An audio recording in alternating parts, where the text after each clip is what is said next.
ಕ್ಯಾಬಿನೆಟ್ನಲ್ಲಿ ದಾವಣಗೆರೆ ದಂಗಲ್ನ ಕಿಡಿ ಹೊತ್ತಿದೆ. ಮುಸ್ಲಿಂ ನಾಯಕರ ವಿರುದ್ಧದ ಕ್ರಮಕ್ಕೆ ಸಚಿವರು ಅಪಸ್ವರ ಎತ್ತಿದ್ದಾರೆ. ನಸೀರ್ ಅಬ್ದುಲ್ ಜಬ್ಬಾರ್ ಮೇಲಿನ ಕ್ರಮಕ್ಕೆ ವಿರೋಧ ವ್ಯಕ್ತವಾಗಿದೆ. ದಾವಣಗೆರೆ ಉಪಚುನಾವಣೆಯ ಕಿಡಿ ಹೊತ್ತಿದೆ. ಮುಸ್ಲಿಂ ನಾಯಕರ ವಿರುದ್ಧದ ಕ್ರಮಕ್ಕೆ ಸಚಿವರಲ್ಲೇ ಈಗ ಅಪಸ್ವರ ಎದ್ದಿದೆ. ನಸೀರ್ ಮತ್ತು ಅಬ್ದುಲ್ ಜಬ್ಬಾರ್ ಮೇಲಿನ ಕ್ರಮಕ್ಕೆ ವಿರೋಧ ವ್ಯಕ್ತವಾಗಿದೆ. ಸಂಪುಟ ಸಭೆಯಲ್ಲಿ ಸಚಿವ ಪ್ರಿಯಾಂಕ್ ಖರ್ಗೆ ಈ ವಿಚಾರವನ್ನ ಪ್ರಸ್ತಾಪ ಮಾಡಿದ್ದಾರೆ. ಮುಸ್ಲಿಮರನ್ನೇ ಕಳೆದುಕೊಳ್ಳಬೇಕಾಗಿತ್ತೆ ಅಂತ ಪ್ರಿಯಾಂಕ್ ಈ ವಿಚಾರವನ್ನ ಪ್ರಸ್ತಾಪ ಮಾಡಿದ್ದಾರೆ. ಪ್ರಿಯಾಂಕ್ ಖರ್ಗೆಯ ಪ್ರಸ್ತಾಪಕ್ಕೆ ಗುಂಡೂರಾವ್ ಕೂಡ ಧ್ವನಿಗೂಡಿಸಿದ್ದಾರೆ. ಪ್ರಿಯಾಂಕ್ ಪ್ರಸ್ತಾಪಕ್ಕೆ ಈಶ್ವರ ಖಂಡ್ರೆ ಅಸಮಾಧಾನ ವ್ಯಕ್ತಪಡಿಸಿದ್ದಾರೆ. ಏನಾಗಿದೆ ಅಂತ ಹೀಗೆ ಮಾತನಾಡ್ತಿದ್ದೀರಾ ಅಂತ ಖಂಡ್ರೆ ಹೇಳಿದ್ದಾರೆ. ಸಚಿವ ಎಸ್ ಮಲ್ಲಿಕಾರ್ಜುನ್ ಮತ್ತು ಡಿಕೆ ಶಿವಕುಮಾರ್ಗೆ ಇದರಿಂದಾಗಿ ಇರಿಸು ಮುರಿಸು ಉಂಟಾಗಿದೆ. ಚರ್ಚೆಯ ನಡುವೆಯೇ ಎಸ್ ಮಲ್ಲಿಕಾರ್ಜುನ್ ಹೊರ ನಡೆದಿದ್ದಾರೆ. ಸಚಿವ ಈಶ್ವರ ಖಂಡ್ರೆ ಮತ್ತು ಎಸ್ ಮಲ್ಲಿಕಾರ್ಜುನ್ ಇಬ್ಬರು ಸಚಿವರು ಕೂಡ ಈ ಚರ್ಚೆಯ ನಡುವೆಯೇ ಸಭೆಯಿಂದ ಹೊರ ನಡೆದಿದ್ದಾರೆ. ದಾವಣಗೆರೆ ಉಪಚುನಾವಣೆಯಲ್ಲಿ ಹೊತ್ತಿದಂತಹ ಕಿಡಿ, ಅಲ್ಪಸಂಖ್ಯಾತರ ವಿಚಾರದ ಕಿಡಿ ಈಗಲೂ ಕೂಡ ಮುಂದುವರಿತಾ ಇದೆ. ಸಚಿವರು ಅಲ್ಪಸಂಖ್ಯಾತರ ಮೇಲಿನ ಕ್ರಮವನ್ನ ವಿರೋಧಿಸುತ್ತಿದ್ದಾರೆ. ಅಪಸ್ವರ ಎದ್ದಿದೆ ಈಗ ಸಚಿವರ ನಡುವೆನೆ. ನಸೀರ್ ಮತ್ತು ಅಬ್ದುಲ್ ಜಬ್ಬಾರ್ ಅವರ ಮೇಲೆ ಕ್ರಮ ಕೈಗೊಳ್ಳಲಾಗಿದೆ. ಈ ಕ್ರಮ ತಗೊಂಡಿದ್ದು ತ್ವರಿತ ಕ್ರಮ ಯಾಕೆ ಅನ್ನುವಂತಹ ಪ್ರಶ್ನೆ ಎದ್ದಿರುವಂತದ್ದು ಈಗ ಸಚಿವರ ನಡುವೆ. ಇದಕ್ಕೆ ಸಚಿವ ಪ್ರಿಯಾಂಕ್ ಖರ್ಗೆ ಈ ವಿಚಾರ ಪ್ರಸ್ತಾಪ ಮಾಡಿದ್ದಾರೆ.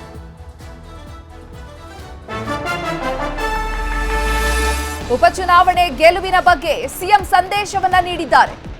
ಎರಡೂ ಕ್ಷೇತ್ರಗಳಲ್ಲೂ ನಾವೇ ಗೆಲ್ತೇವೆ ಎನ್ನುವಂತಹ ಸಂದೇಶವನ್ನ ಮುಖ್ಯಮಂತ್ರಿಗಳು ರವಾನಿಸಿದ್ದಾರೆ. ಸಚಿವ ಜಮೀರ್ ಅಹಮದ್ಗೆ ಸಿಎಂ ಸಿದ್ದರಾಮಯ್ಯ ಹೇಳಿದ್ದಾರೆ. ಜಮೀರ್ ಜೊತೆ ನಿಂತ್ಕೊಂಡು ಸಿಎಂ ಸಿದ್ದರಾಮಯ್ಯ ಭವಿಷ್ಯ ನುಡಿದಿದ್ದಾರೆ. ಜಮೀರ್ ಬೆನ್ನಿಗೆ ನಾನಿದ್ದೇನೆ ಎನ್ನುವಂತಹ ಸಂದೇಶವನ್ನ ಸಿಎಂ ನೀಡಿದ್ದಾರೆ. ಮುಸ್ಲಿಂ ಸಮುದಾಯಕ್ಕೆ ಈ ಮೂಲಕ ಮುಖ್ಯಮಂತ್ರಿ ಸಿದ್ದರಾಮಯ್ಯ ಮೆಸೇಜ್ ನೀಡುವಂತಹ ಪ್ರಯತ್ನವನ್ನ ಮಾಡಿದ್ದಾರೆ. ದಾವಣಗೆರೆ ದಕ್ಷಿಣ ಉಪಚುನಾವಣೆಯಲ್ಲಿ ಎದ್ದಿರುವಂತಹ ಗೊಂದಲಕ್ಕೆ ತೆರೆ ಎಳೆಯುವಂತಹ ಪ್ರಯತ್ನವನ್ನ ಸಿಎಂ ಮಾಡ್ತಿದ್ದಾರೆ. ಎರಡೂ ಕ್ಷೇತ್ರಗಳಲ್ಲಿ, ಬಾಗಲಕೋಟೆಯಲ್ಲಿ ಮತ್ತು ದಾವಣಗೆರೆ ದಕ್ಷಿಣ ಉಪಚುನಾವಣೆ ಎರಡೂ ಕ್ಷೇತ್ರದಲ್ಲೂ ಕೂಡ ನಾವೇ ಗೆಲ್ತೀವಿ ಅನ್ನುವಂತಹ ಸಂದೇಶವನ್ನ ನೀಡಿದ್ದಾರೆ ಸಿಎಂ ಸಿದ್ದರಾಮಯ್ಯ. ಸಚಿವ ಜಮೀರ್ ಅಹಮದ್ಗೆ ಸಿಎಂ ಹೇಳಿದ್ದಾರೆ. ಜಮೀರ್ ಜೊತೆ ನಿಂತ್ಕೊಂಡು ಮುಖ್ಯಮಂತ್ರಿಗಳು ಮಾತನಾಡ್ತಿದ್ದಂತಹ ಸಂದರ್ಭದಲ್ಲಿ ಎರಡೂ ಕ್ಷೇತ್ರಗಳಲ್ಲೂ ಕೂಡ ನಾವೇ ಗೆಲ್ತೀವಿ ಅನ್ನುವಂತಹ ಭವಿಷ್ಯ ನುಡಿದಿದ್ದಾರೆ. ಜಮೀರ್ ಮೇಲೆ ತ್ವರಿತ ಕ್ರಮ ಆಗಬೇಕು ಅನ್ನೋ ಒತ್ತಡ ಹೆಚ್ಚಾಗ್ತಾ ಇದೆ. ಹೀಗಾಗಿ ಜಮೀರ್ ಬೆನ್ನಿಗೆ ನಾನಿದ್ದೇನೆ ಅನ್ನುವಂತಹ ಸಂದೇಶವನ್ನ ಕೂಡ ಸಿಎಂ ಈ ಮೂಲಕ ಕೊಟ್ಟಿದ್ದಾರೆ. ಈ ಮೂಲಕ ಮುಸ್ಲಿಂ ಸಮುದಾಯದಲ್ಲಿ ಎದ್ದಿರುವಂತಹ ಗೊಂದಲಕ್ಕೆ ಒಂದು ಮೆಸೇಜ್ ನೀಡುವಂತಹ ಪ್ರಯತ್ನಕ್ಕೆ ಸಿಎಂ ಮುಂದಾಗಿದ್ದಾರೆ. ಇನ್ನು ಬಗ್ಗೆ ಹೆಚ್ಚಿನ ಮಾಹಿತಿಯನ್ನು ನೀಡ್ತಾರೆ ನಮ್ಮ ಪ್ರತಿನಿಧಿ ಕಾರ್ತಿಕ್, ನೇರ ಸಂಪರ್ಕದಲ್ಲಿ ಜಾಯ್ನ್ ಆಗಿದ್ದಾರೆ. ಕಾರ್ತಿಕ್, ಸಂಪುಟ ಸಭೆಯಲ್ಲಿ ಇವತ್ತು ಏನೇನೆಲ್ಲ ಚರ್ಚೆ ಆಯಿತು, ಮುಖ್ಯಮಂತ್ರಿಗಳು ಏನ್ ಹೇಳಿದ್ರು, ಇದೇನಿದು ಶಾಸಕರ ನಡುವೆ ಗೊಂದಲ, ಕಿತ್ತಾಟ?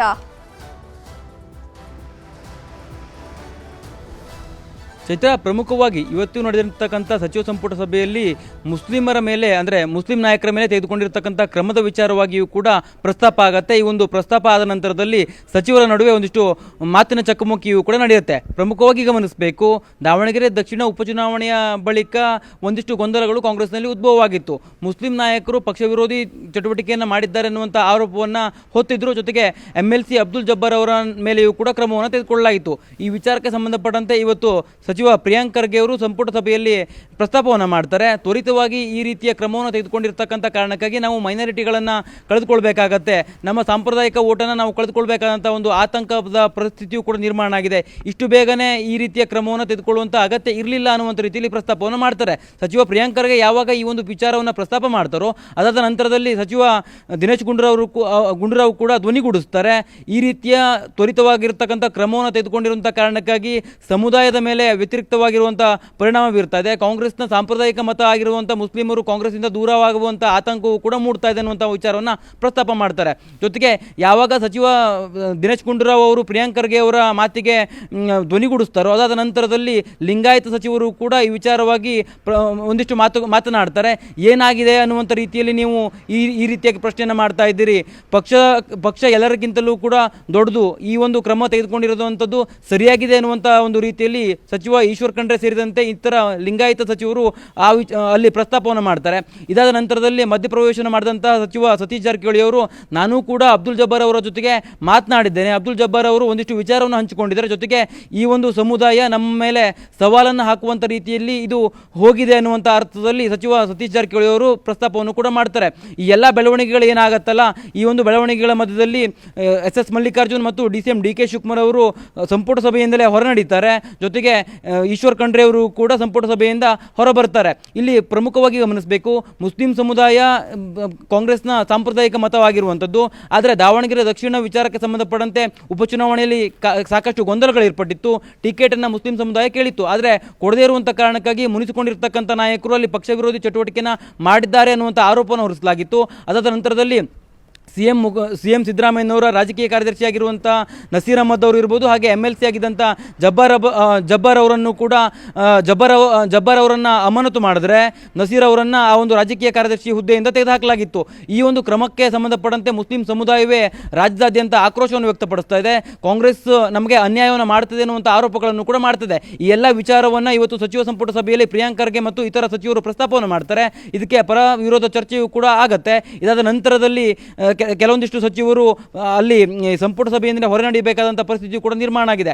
ಒಟ್ಟಾರೆಯಾಗಿ ದಾವಣಗೆರೆ ದಕ್ಷಿಣದ ದಂಗಲ್ ಏನಿದೆಯಲ್ಲ, ಇದು ಒಂದು ದಿನ ಬೆಳಗಾದರೆ ಬೇರೆ ಬೇರೆ ರೀತಿಯ ಸ್ವರೂಪವನ್ನು ಪಡೆದುಕೊಳ್ತದೆ. ಇವತ್ತು ಸಚಿವ ಸಂಪುಟ ಸಭೆಯಲ್ಲಿಯೂ ಕೂಡ ಸಚಿವರ ನಡುವೆ ಒಂದು ವಾಗ್ವಾದಕ್ಕೂ ಕೂಡ ಈ ಒಂದು ವಿಚಾರ ಕಾರಣ ಆಗಿದೆ. ಒಟ್ಟಾರೆಯಾಗಿ ಬೆಳವಣಿಗೆಯನ್ನು ಗಮನಿಸಬೇಕಾಗಿದೆ. ಯಾಕಂತಂದರೆ ಈಗಾಗಲೇ ಸಚಿವ ಸತೀಶ್ ಜಾರಕಿಹೊಳಿ ಇರ್ಬೋದು, ಹಾಗೆ ಇತರರು ಮುಸ್ಲಿಂ ಸಮುದಾಯದ ಮೇಲೆ ತೆಗೆದುಕೊಂಡಿರ್ತಕ್ಕಂಥ ಕ್ರಮ ಸರಿಯಲ್ಲ ಅನ್ನುವಂಥ ರೀತಿಯಲ್ಲಿ ಅವರು ಪ್ರಸ್ತಾಪವನ್ನು ಮಾಡ್ತಾ ಇದ್ದಾರೆ. ಆದರೆ ಪಕ್ಷಕ್ಕಿಂತ ದೊಡ್ಡವರು ಯಾರೂ ಇಲ್ಲ ಅನ್ನುವಂಥ ರೀತಿಯಲ್ಲಿ ಲಿಂಗಾಯತ ಸಚಿವರು ಅಲ್ಲಿ ಪ್ರಸ್ತಾಪ ಮಾಡಿರುವಂಥ ಕಾರಣಕ್ಕಾಗಿ ಈ ಒಂದು ಪರ ವಿರೋಧದ ನಡುವೆ ಯಾವ ರೀತಿಯ ಬೆಳವಣಿಗೆ ಆಗುತ್ತೆ ಅನ್ನೋದನ್ನು ಕೂಡ ಕಾದು ನೋಡಬೇಕಾಗಿದೆ. ಜೊತೆಗೆ ಸಂಪುಟ ಸಭೆ ಮುಗಿದು ಬಂದ ನಂತರದಲ್ಲಿ CM ಸಿದ್ದರಾಮಯ್ಯನವರು ಜಮೀರ್ ಅಹಮದ್ ಅವರನ್ನು ಬೆಂಬಲಿಸುವ ರೀತಿಯಲ್ಲಿ ಒಂದಿಷ್ಟು ಹೇಳಿಕೆಯನ್ನು ಕೊಡ್ತಾರೆ. ಅಂದರೆ ಸಚಿವ ಜಮೀರ್ ಅಹಮದ್ ಅವರನ್ನು ಕರೆದು ಎರಡೂ ಉಪಚುನಾವಣೆಯ ಕ್ಷೇತ್ರ ಏನಿದೆಯಲ್ಲ, ಈ ಒಂದು ಕ್ಷೇತ್ರವನ್ನು ನಾವು ಗೆಲ್ತೇವೆ ಅನ್ನುವಂಥ ರೀತಿಯಲ್ಲಿ ಆತ್ಮವಿಶ್ವಾಸದಲ್ಲಿ ಹೇಳಿಕೆಯನ್ನು ಕೊಡ್ತಾರೆ. ಮಾಧ್ಯಮಗಳ ಕ್ಯಾಮರಾವನ್ನು ನೋಡಿ ಪದೇ ಆ ವಿಚಾರವನ್ನು ಅಲ್ಲಿ ಜಮೀರ್ ಅಹಮದ್ ಅವರ ಮುಂದೆ ಪ್ರಸ್ತಾಪವನ್ನು ಮಾಡ್ತಾರೆ. ಈ ಮೂಲಕವಾಗಿ ಜಮೀರ್ ಅಹಮದ್ ಅವರಿಗೂ ಏನು ತೂಗುಗತಿ ಇದೆಯಲ್ಲ, ಅವರ ಮೇಲೂ ಕೂಡ ಕ್ರಮ ಆಗಬೇಕು ಅನ್ನುವಂಥದ್ದು, ಅವರ ಪರವಾಗಿ ತಾನಿದ್ದೇನೆ ಅನ್ನುವಂಥ ರೀತಿಯಲ್ಲಿ ಸಂದೇಶವನ್ನು ಕಳಿಸುವಂಥ ಕೆಲಸವನ್ನು CM ಸಿದ್ದರಾಮಯ್ಯನವರು ಮಾಡಿದ್ದಾರೆ. ಚೈತ್ರ ಹರೀಶ್.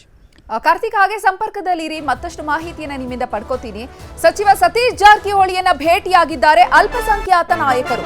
ಅಲ್ಪಸಂಖ್ಯಾತ ನಾಯಕರ ಮೇಲಿನ ಕ್ರಮದ ಬಗ್ಗೆ ಚರ್ಚೆಯನ್ನ ನಡೆಸಿದ್ದಾರೆ. ಸಚಿವ ಸತೀಶ್ ಜಾರಕಿಹೊಳಿಯನ್ನ ಭೇಟಿಯಾಗಿದ್ದಾರೆ ಅಲ್ಪಸಂಖ್ಯಾತ ನಾಯಕರು. ಅಲ್ಪಸಂಖ್ಯಾತ ನಾಯಕರ ಮೇಲಿನ ಕ್ರಮದ ಬಗ್ಗೆ ಚರ್ಚೆ ನಡೆಸಿದ್ದಾರೆ. ಭಾರಿ ಕುತೂಹಲ ಮೂಡಿಸಿದೆ ಅಲ್ಪಸಂಖ್ಯಾತರೊಂದಿಗಿನ ಈ ಒಂದು ಸಭೆ. ಸಚಿವ ಸತೀಶ್ ಜಾರಕಿಹೊಳಿ ಅವರನ್ನ ಭೇಟಿಯಾಗಿ ಅಲ್ಪಸಂಖ್ಯಾತರಲ್ಲಿ ನಡೀತಾ ಇರುವಂತಹ ಗೊಂದಲದ ಬಗ್ಗೆ, ಅಲ್ಪಸಂಖ್ಯಾತರ ನಾಯಕರ ಮೇಲೆ ಆಗಿರುವಂತಹ ಕ್ರಮದ ಬಗ್ಗೆ ಚರ್ಚೆಯನ್ನ ನಡೆಸಿದ್ದಾರೆ. ಅಲ್ಪಸಂಖ್ಯಾತರ ಜೊತೆ ಮಾತುಕತೆಯನ್ನ ನಡೆಸಿದ್ದಾರೆ ಸಚಿವ ಸತೀಶ್ ಜಾರಕಿಹೊಳಿ. ತ್ವರಿತ ಕ್ರಮವನ್ನ ತೆಗೆದುಕೊಳ್ಬಾರ್ದಿತ್ತು ಅನ್ನುವಂತಹ ಮಾತು ಕೆಲವು ಸಚಿವರು ಹೇಳ್ತಾ ಇದ್ರೆ, ಈ ಕ್ರಮವನ್ನ ಸಮರ್ಥಿಸಿಕೊಳ್ತಿದ್ದಾರೆ ಇನ್ನು ಕೆಲವು ಸಚಿವರು. ಪಕ್ಷ ವಿರೋಧಿ ಕ್ರಮವನ್ನ ಮಾಡಿದ್ರೆ ಯಾರೇ ಆದ್ರೂ ಕೂಡ ಕ್ರಮ ಕೈಗೊಳ್ಳುವಂತಹ ಒಂದು ನಿರ್ಧಾರ ಕೆಲವು ಸಚಿವರದ್ದಾಗಿದೆ. ಕಾಂಗ್ರೆಸ್ನಿಂದ ಮುಸ್ಲಿಮರಿಗೆ ಅನ್ಯಾಯ ಅನ್ನುವಂತಹ ವಿಚಾರಕ್ಕೆ ಸಂಬಂಧಪಟ್ಟಂತೆ ಬೆಂಗಳೂರಿನಲ್ಲಿ ಸಚಿವ ಸತೀಶ್ ಜಾರಕಿಹೊಳಿ ಪ್ರತಿಕ್ರಿಯೆ ನೀಡಿದ್ದಾರೆ. ಮುಸ್ಲಿಂ ಸಮುದಾಯಕ್ಕೆ ಕಾಂಗ್ರೆಸ್ನಿಂದ ಅನ್ಯಾಯ ಆಗ್ತಾ ಇದೆ ಅನ್ನುವಂತಹ ಗೊಂದಲ ಏರ್ಪಟ್ಟಿರುವಂತಹ ಸಂದರ್ಭದಲ್ಲಿ ಬೆಂಗಳೂರಿನಲ್ಲಿ ಸಚಿವ ಸತೀಶ್ ಜಾರಕಿಹೊಳಿ ಪ್ರತಿಕ್ರಿಯೆ ನೀಡಿದ್ದಾರೆ. ಬೇರೆ ಸಮುದಾಯಕ್ಕೆ ಅನ್ಯಾಯ ಅಂತ ಚರ್ಚೆಯಾಗಿದೆ. ಈ ಹಿಂದೆ ವಾಲ್ಮೀಕಿ ಸಮುದಾಯಕ್ಕೆ ಅನ್ಯಾಯ ಅಂತ ಚರ್ಚೆಯಾಗಿತ್ತು. ಈಗ ಮುಸ್ಲಿಂ ಸಮುದಾಯಕ್ಕೆ ಅನ್ಯಾಯ ಅನ್ನುವಂತಹ ಚರ್ಚೆ ಆಗ್ತಾ ಇದೆ. ಈ ವಿಚಾರವಾಗಿ ಚರ್ಚೆ ಮಾಡ್ತೇವೆ ಅಂತ ಸಚಿವ ಸತೀಶ್ ಜಾರಕಿಹೊಳಿ ಕೂಡ ಪ್ರತಿಕ್ರಿಯೆಯನ್ನ ನೀಡಿದ್ದಾರೆ. ಈ ರೀತಿಯಾಗಿ ತಪ್ಪು ಸಂದೇಶ ಹೋಗಬಾರ್ದು, ನಾನು ಕೆಪಿಸಿಸಿ ಅಧ್ಯಕ್ಷರಾದಂತಹ DCM DK ಶಿವಕುಮಾರ್ ಅವರ ಜೊತೆ ಮಾತನಾಡ್ತೇನೆ, ಈ ವಿಚಾರವಾಗಿ ಚರ್ಚೆ ನಡೆಸ್ತೇನೆ ಅನ್ನುವಂತಹ ಹೇಳಿಕೆಯನ್ನ ಸಚಿವ ಸತೀಶ್ ಜಾರಕಿಹೊಳಿ ನೀಡಿದ್ದಾರೆ. ನಾವು ನಾಳೆ ಅಥವಾ ಸಾಯಂಕಾಲ ಅಧ್ಯಕ್ಷನ ಭೇಟಿ ಆಗ್ತೀವಿ. ಭೇಟಿಯಾಗಿ ಚರ್ಚೆ ಮಾಡ್ತೀವಿ ಇದ್ರ ಬಗ್ಗೆ. ಯಾಕಂದ್ರೆ ತಪ್ಪು ಸಂದೇಶ ಹೋಗಬಾರ್ದು. ಹಿಂದೆ ವಾಲ್ಮೀಕಿ ಆಯ್ತು, ಈಗ ಮುಸ್ಲಿಂ ಅಂತ ತಪ್ಪು ಸಂದೇಶ ಹೋಗಬಾರ್ದು. ಅಧ್ಯಕ್ಷ ನಾಳೆ ಖುದ್ದಾಗಿ ಭೇಟಿ ಆಗ್ತೀವಿ. ಅಧ್ಯಕ್ಷ ಡಿ ಕೆ ಶಿವಕುಮಾರ್ ಭೇಟಿಯಾಗಿ ಚರ್ಚೆ ಮಾಡ್ತೀವಿ ನೋಡ. ನಮ್ಮ ಜೊತೆ ಕಾರ್ತಿಕ್ ಮಾತನಾಡ್ತಾ ಇದ್ರು, ಲೈವ್ ಅಲ್ಲಿ ಜಾಯಿನ್ ಆಗಿದ್ದಾರೆ. ಕಾರ್ತಿಕ್, ಕ್ಯಾಬಿನೆಟ್ ಸಭೆಯಲ್ಲಿ ಮೀಟಿಂಗ್ ಅಲ್ಲಿ ಉಂಟಾದಂತಹ ಗೊಂದಲದ ಬಗ್ಗೆ ನೀವು ಸಾಕಷ್ಟು ಇನ್ಫಾರ್ಮೇಶನ್ ನೀಡ್ತಾ ಇದ್ರಿ. ಇವಾಗ ಸಚಿವ ಸತೀಶ್ ಜಾರಕಿಹೊಳಿ ಅವರನ್ನ ಅಲ್ಪಸಂಖ್ಯಾತ ನಾಯಕರು ಭೇಟಿಯಾಗಿದ್ದಾರೆ. ಭೇಟಿಯಾದಂತಹ ಸಂದರ್ಭದಲ್ಲಿ ಏನೆಲ್ಲ ಚರ್ಚೆಗಳನ್ನ ನಡೆಸಿದ್ದಾರೆ, ಏನೆಲ್ಲ ಇನ್ಸೈಡ್ ಡೀಟೇಲ್ಸ್ ಸಿಗ್ತಾ ಇದೆ? ಚೈತ್ರ, ಪ್ರಮುಖವಾಗಿ ಅಹಿಂದ ನೇತೃತ್ವವನ್ನು ವಹಿಸಿಕೊಂಡಿರ್ತಕ್ಕಂಥ ಸಚಿವ ಸತೀಶ್ ಜಾರಕಿಹೊಳಿ ಅವರು ಈ ಒಂದು ವಿಚಾರವನ್ನು ಗಂಭೀರವಾಗಿ ತೆಗೆದುಕೊಂಡಿದ್ದಾರೆ. ಪ್ರಮುಖವಾಗಿ ಗಮನಿಸಬೇಕು, ದಾವಣಗೆರೆ ದಕ್ಷಿಣ ಉಪಚುನಾವಣೆಯ ಬಳಿಕ ಆಗಿರುವಂಥ ಕ್ರಮ ಏನಿದೆಯಲ್ಲ ಮುಸ್ಲಿಂ ನಾಯಕರ ಮೇಲೆ, ಇದು ಮುಸ್ಲಿಂ ಸಮುದಾಯದ ಮೇಲೆಯೂ ಕೂಡ ಸಾಕಷ್ಟು ವ್ಯತಿರಿಕ್ತ ಪರಿಣಾಮವನ್ನು ಬೀರಿದೆ. ಮುಸ್ಲಿಂ ಸಮುದಾಯ ಇಷ್ಟು ದಿನ ಕಾಂಗ್ರೆಸ್ ಪಕ್ಷವನ್ನು ಯಾವ ರೀತಿಯಾಗಿ ಬೆಂಬಲಿಸ್ತಾ ಬರ್ತಾ ಇತ್ತಲ್ಲ, ಆದರೆ ಅದೇ ಒಂದು ಮುಸ್ಲಿಂ ಸಮುದಾಯ ಈಗ ಕಾಂಗ್ರೆಸ್ ಪಕ್ಷದ ವಿರುದ್ಧವೇ ಒಂದಿಷ್ಟು ಹೇಳಿಕೆಗಳನ್ನ ಕೊಡ್ತಾ ಇದೆ. ಈಗಾಗಲೇ ಸಮುದಾಯದ ನಾಯಕರು ಈ ವಿಚಾರಕ್ಕೆ ಸಂಬಂಧಪಟ್ಟಂತೆ ಸಾಕಷ್ಟು ಆಕ್ಷೇಪವನ್ನು ಕೂಡ ವ್ಯಕ್ತಪಡಿಸ್ತಾ ಇದ್ದಾರೆ. ಈ ರೀತಿಯಾಗಿ ಕಾಂಗ್ರೆಸ್ ನಮ್ಮ ಸಮುದಾಯವನ್ನು ಅನ್ಯಾಯವನ್ನು ಮಾಡಬಾರ್ದಿತ್ತು ಅನ್ನುವಂಥ ರೀತಿಯಲ್ಲಿ ಆರೋಪಗಳನ್ನು ಕೂಡ ಮಾಡ್ತಾ ಇದ್ದಾರೆ. ಇದೆಲ್ಲದರ ನಡುವೆ ಸಚಿವ ಸತೀಶ್ ಜಾರಕಿಹೊಳಿ ಅವರು ಇವತ್ತು ವಿಧಾನಸೌಧದಲ್ಲಿ ಒಂದು ವಿಚಾರವನ್ನು ಪ್ರಸ್ತಾಪ ಮಾಡ್ತಾರೆ. ಈ ಹಿಂದೆ KN ರಾಜಣ್ಣ ಅವರ ವಿರುದ್ಧ ಕ್ರಮ ತೆಗೆದುಕೊಂಡಂಥ ಸಂದರ್ಭದಲ್ಲಿಯೂ ಕೂಡ ವಾಲ್ಮೀಕಿ ಸಮುದಾಯಕ್ಕೆ ಕಾಂಗ್ರೆಸ್ ಅನ್ಯಾಯವನ್ನು ಮಾಡಿತು ಅನ್ನುವಂಥ ರೀತಿಯಲ್ಲಿ ಸಂದೇಶ ರವಾನೆಯಾಗಿತ್ತು. ಆ ಒಂದು ಸಂಪೂರ್ಣ ಸಮುದಾಯಕ್ಕೆ ಈ ರೀತಿಯ ಒಂದು ಸಂದೇಶ ರವಾನೆ ಆಗಿರುವಂಥ ಕಾರಣಕ್ಕಾಗಿ ಅದು ಪಕ್ಷಕ್ಕೆ ವ್ಯತಿರಿಕ್ತ ಪರಿಣಾಮವನ್ನು ಮುಂದಿನ ದಿನಗಳಲ್ಲಿ ಬೀರಬಹುದು. ಅದೇ ರೀತಿಯಾಗಿ ಈಗ ಮುಸ್ಲಿಂ ಸಮುದಾಯದ ವಿಚಾರವೂ ಕೂಡ ಮುನ್ನೆಲೆಗೆ ಬಂದಿದೆ. ಈಗ ತೆಗೆದುಕೊಂಡಿರುವಂಥ ಕ್ರಮದ ಕುರಿತಂತೆ ಮುಸ್ಲಿಂ ಸಮುದಾಯ ಕಾಂಗ್ರೆಸ್ ಪಕ್ಷದ ವಿರುದ್ಧ ನಿಂತಿದೆ.